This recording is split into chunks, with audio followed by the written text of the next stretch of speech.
Conservative media folks, what's up? It's me, John D. Villarreal. I'm here with the man himself, Mike McCalister. He's running for Senate. Mike, you've been in the news lately. Thank you for being with us first.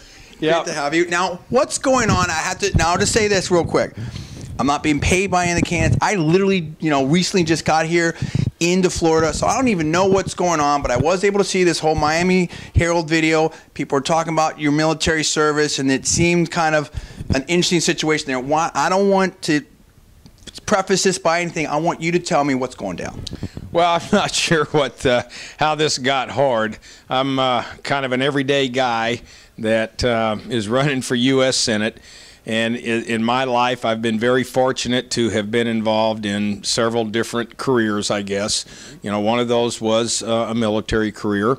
I had 33 years total service, most of it in the Guard and Reserve. I was active duty a couple of times. My last 6 years were at U.S. Special Operations Command. It was a great opportunity for me. I was proud to be a part of such an elite organization, and they truly are great Americans. I was actually in the individual ready reserve. I was a lieutenant colonel. I had already about 25 years in. My military retirement was earned. And my son then left to go to college.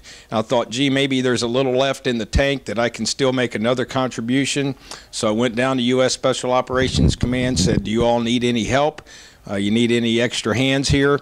So they said, well, why don't you come in and we'll give you some things to do and we'll kind of see how it goes. Right. So I went down and did some active duty special work projects. I still had a full-time job. Working in healthcare and running my little tree farm. And actually, when I first went down there was right before I put the tree farm in. But, things went well, and they said, we're going to go ahead and get you assigned here. So they do a request to the Reserve Personnel Command and had me brought out of the inactive reserve and assigned at U.S. Special Operations Command as a reservist. And then while I was there, some things I was fortunate enough to do, and things went well. So they said, we're going to go ahead and promote you here. And that was a great opportunity for me. So I made full colonel there. And they put me in a position, and then after 9/11, they said, we're just going to go ahead and activate you and put you on active duty here. So I went from being a lieutenant colonel in the inactive reserve to being on active duty as a colonel there. It was a great opportunity for me. I accept responsibility for any miscommunications that I've said that anyone may have misunderstood what I was trying to communicate. Well, yeah, and let me just say real quick, we talked about some stuff before. I've done talk radio for a long time, and anytime you're out there and it's live mic for 3 hours, 4 hours, and you're out doing stump speeches, town after town, sometimes you're going to say things, and you're not a career politician, and maybe you might say the wrong thing at one time. Well, and like I said, we've already said that I accept responsibility for many misunderstandings. When you're trying to explain, I was a combat engineer by trade, and I end up at United States Special Operations Command. Again, it was a great honor for me. When you try to explain to a civilian audience what you do there, sometimes that's a little difficult to civilianize terms. Right. But again, I've accepted responsibility, but I felt very proud of my military service in the Guard, in the Reserves, and active duty, and at U.S. Special Operations Command.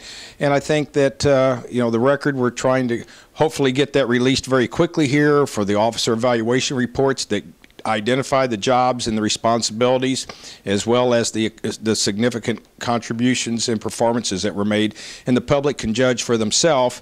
And then we would say let them judge all the candidates for whatever military duty that they've had. And I think that would put it all out there on a level playing field. I think that sounds fair, and I think that's a statement that people can understand.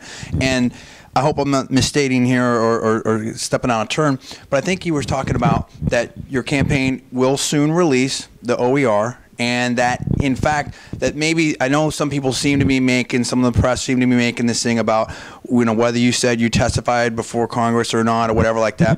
But in fact, from what I understood, what you're talking about with the OER, that actually your job responsibility was even a little bit more beefier than you had remembered it. And in fact, I think what you said is that on the OER, your job responsibility was to prepare some of the command to testify in front of Congress.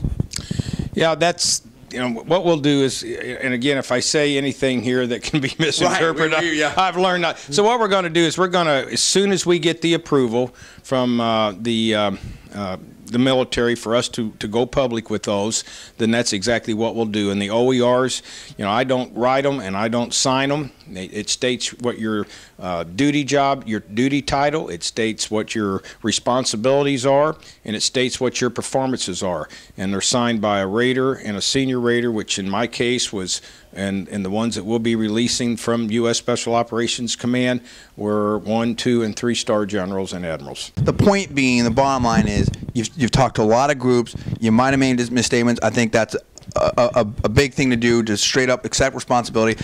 But sounds like you've been trying to be accurate, and you're going to release your information, and people can judge for themselves. And you want to kind of move on and tell people what you're going to do for the people, the good citizens of Florida, if you are elected to face Bill Nelson. No, I mean, that's a great point. And, my military experience has just been one part of my life. I am a retired colonel. I did have Senate confirmation, so I'm very proud of that. It's a title I'll carry for life. I also have a doctorate degree in management, so I could carry that one. But for me, the military was probably the part of my life that I felt I was making a contribution to the country.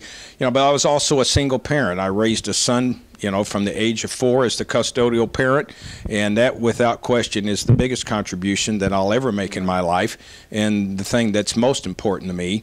And I think anyone that's a parent would understand that. I am a tree farmer. I do have a little tree farm there in Plant City. We have a nursery license. I had the tree farm area was rezoned by the county for agricultural use. And my undergrad degree was in agriculture, so I am a practicing professional.